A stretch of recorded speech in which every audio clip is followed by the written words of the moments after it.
Il 22% delle preferenze secondo solo al ciclone Lega. Anche a Bassano il Movimento 5 Stelle ha moltiplicato i consensi, riuscendo nel collegio cittadino ad eleggere Barbara Guidolin al Senato e Sara Cunial alla Camera.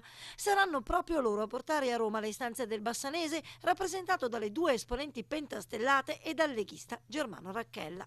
Secondo partito nel bassanese l'M5S è secondo anche nel resto della regione, ma per il numero uno veneto del movimento, Jacopo Berti, il sorpasso al Carroccio è solo dietro l'angolo. Io penso che sia anche una questione di tempistiche per far passare il nostro messaggio, per vedere e che la gente possa toccare con mano la differenza tra 20 anni di questa Lega Nord che ha portato purtroppo a questa situazione attuale e invece un Movimento 5 Stelle molto molto apprezzato soprattutto dove governa e che un po' alla volta si sta conquistando anche il Nord.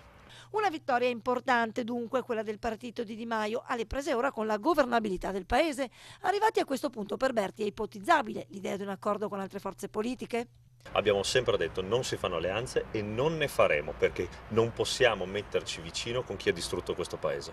Dovesse esserci invece una svolta, Jacopo Berti cosa direbbe?